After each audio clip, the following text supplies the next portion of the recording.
सभी शिक्षक साथियों को हमारा नमस्कार।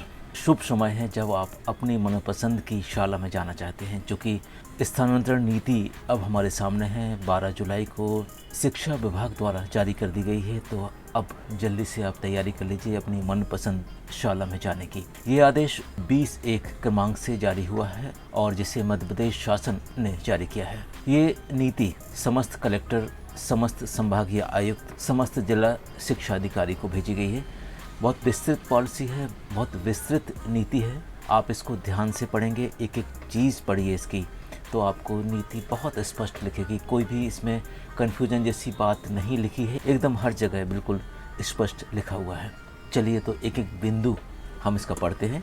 स्कूल शिक्षा विभाग द्वारा इस वर्ष सामान्य प्रशासन विभाग द्वारा जारी स्थानांतरण नीति के अनुरूप ही कार्रवाई की जाएगी। यानी एक सामान्य प्रशासन विभाग की नीति पहले जो जारी हुई थी उसको ही इन्होंने आधार बनाया है। इस संबंध में जो भी निर्देश हैं आप देखिए। पहले बिंदु में लिखा हुआ है स्थानांतरण नीति के पैरा क्रमांक 5 में अंकित शिक्षक संवर्ग में संबंधित समस्त स्थानांतरण आदेश विभाग के एजुकेशन पोर्टल के माध्यम से ही जारी किए जाएंगे एवं संबंधितों को एम शिक्षा मित्र ऐप पर उपलब्ध कराए जाएंगे। यहाँ हम आपको बहुत स्पष्ट बता देते हैं कि आवेदन के पश्चात जो भी आदेश जारी होंगे वो आपको एजुकेशन पोर्टल पर मिलेंगे और एम शिक्षा मित्र पर आपके यूज़र आईडी पासवर्ड से लॉगिन करने पर मिलेगी। क्रमांक 2 में लिखा हुआ है कि शिक्षक संवर्ग के ऐसे कोई भी आदेश जो पोर्टल से जारी नहीं किए जाएंगे स्वतः प्रभाव शून्य होंगे। यानी किसी भी तरीके से अगर आदेश जारी होते हैं जो कि मैनुअली आदेश होंगे, वो आदेश निरस्त हो जाएंगे, यानी उसको माना नहीं जाएगा। पद ग्रहण और पद मुक्ति यानी रिलीविंग और ज्वाइनिंग संबंधी जितनी भी कार्रवाई होगी वो पोर्टल के माध्यम से होगी। बहुत स्पष्ट बिंदु क्रमांक 2 में लिखा हुआ है। बिंदु क्रमांक 3 में लिखा हुआ है स्वीकृत भरे एवं रिक्त पदों की वर्तमान स्थिति की जानकारी एजुकेशन पोर्टल पर जिला शिक्षा अधिकारी के लॉगिन पर प्रदर्शित रहेगी। जिला शिक्षा अधिकारी पोर्टल पर प्रदर्शित जानकारी को 3 दिवस में सत्यापित कर लें। इसके उपरांत त्रुटिपूर्ण जानकारी अथवा आदेश के लिए जिला शिक्षा अधिकारी उत्तरदायित्व होगा। यहाँ पर ये काम जिला शिक्षा अधिकारी स्तर का है, इसमें शिक्षक का ज़्यादा कोई संबंध नहीं। ये जानकारी अपडेट करने की जिम्मेदारी जिला शिक्षा अधिकारी को दी है और वो रिक्त और भरे पदों को अद्यतन कर लेंगे। बिंदु क्रमांक 4 में लिखा हुआ है कि जिला स्तर से यह सुनिश्चित किया जाएगा कि पोर्टल पर प्रदर्शित जानकारी से भिन्न स्थिति होने पर तथा किसी शाला विशेष में रिक्त पद उपलब्ध न होने पर उस स्थान पर स्थानांतरण के लिए पदस्थापना नहीं की जाएगी। ये भी निर्देश जिला शिक्षा अधिकारी को दिया गया है कि यदि पद रिक्त नहीं है और स्थानांतरण होता है तो उसमें पदस्थापना नहीं करेंगे।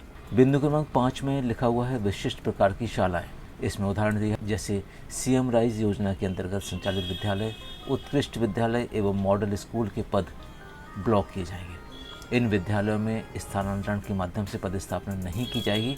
यदि किसी जिले द्वारा इन विद्यालयों में स्थानांतरण द्वारा पदस्थापना की जाती है तो ऐसे स्थानांतरण आदेश स्वतः शून्य माने जाएंगे।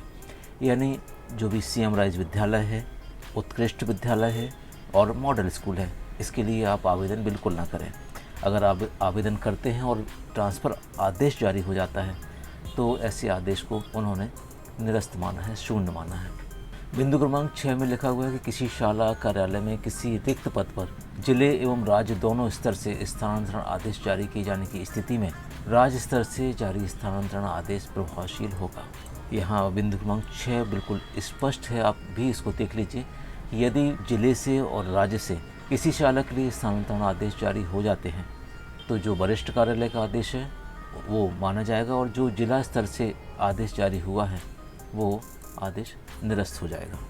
बिंदु क्रमांक 7 सामान्य प्रशासन विभाग की नीति कर्णिका 20 के अनुसार लिखा हुआ है कि स्वयं के व्यय पर और पारस्परिक स्थानांतरण हेतु आवेदन कार्यालय प्रमुख के सत्यापन उपरांत संबंधित जिला शिक्षा अधिकारी को दिनांक 18 जुलाई 20 तक प्रस्तुत करना होगी। यानी अगर आप स्थानांतरण चाहते हैं, स्वयं के व्यय पर हो या पारस्परिक हो, तो आपको अपने विभाग प्रमुख, जो भी आपका संकुल प्राचार्य हैं, संस्था प्रमुख है, उनसे सत्यापन के उपरांत आपको 18 जुलाई तक अपने ज़िले के डीओ कार्यालय में प्रस्तुत करना पड़ेंगे। इसी में एक और बिंदु बहुत स्पष्ट लिखा है कि यदि विकलांगता की स्थिति अथवा गंभीर बीमारी से पीड़ित हैं या कोई विशेष परिस्थिति में शिक्षक संवर्ग के शासकीय सेवकों के आवेदन डाक के माध्यम से अथवा किसी भी स्तर से सीधे कार्यालय में प्रस्तुत किए जा सकते। बिंदु क्रमांक 8 में लिखा हुआ है कि जिला स्तर पर निराकृत होने वाले आवेदनों को छोड़कर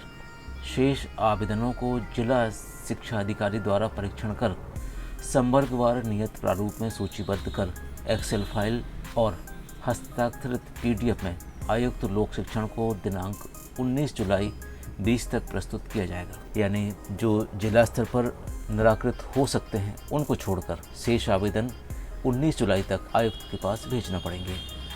बिंदु क्रमांक 9 इसमें लिखा हुआ है कि यदि स्कूल शिक्षा विभाग अंतर्गत कार्यरत कोई शिक्षक जनजाति कार्यालय विभाग अंतर्गत संचालित शालाओं में पदस्थापना चाहते हैं तो सामान्य प्रशासन विभाग की परिपत्र क्रमांक C3/14/631 दिनांक 20/2/8 के निहित प्रावधानों के तहत प्रतिनियुक्ति पर भेजे जाने हेतु आवश्यक अनापत्ति प्रमाण पत्र जारी करने हेतु आयुक्त लोक शिक्षण अधिकृत होंगे। यदि आप शिक्षा विभाग से जनजाति कार्य विभाग के अंतर्गत पदस्थापना चाहते हैं तो उसमें जो परिपत्र दिया हुआ है उसके अंतर्गत आपको NOC जारी करवाने की कार्रवाई करना पड़ेगी। और अंतिम और 10वां बिंदु, संबंधित जिले द्वारा जिले के अंदर किए जाने वाले स्थानांतरणों पर प्रभारी मंत्री का अनुमोदन प्राप्त करने की कार्रवाई 25 जुलाई 21 से 31 जुलाई 21 तक पूर्ण की जाकर स्थानांतरण आदेश पोर्टल के माध्यम से जारी कर दिए जाएंगे। दिनांक 31 जुलाई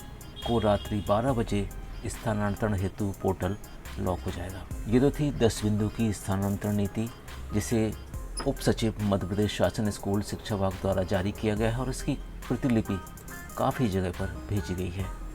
इसलिए आप तुरंत कार्रवाई करें, तुरंत तैयारी करें और हमारी शुभकामनाएं आपको मनचाहा स्कूल, मनचाही जगह, मनचाहा जिला मिल जाए ताकि आप अपने कार्य में और प्रबलता से कार्य कर सकें।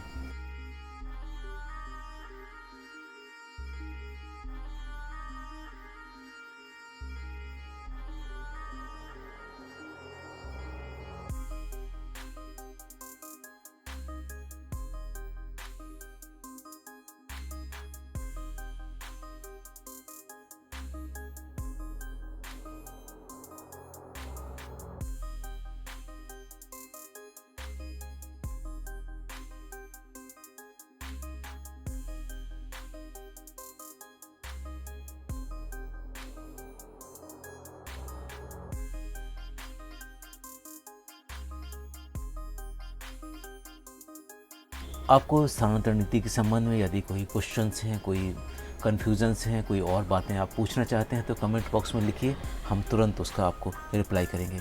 धन्यवाद।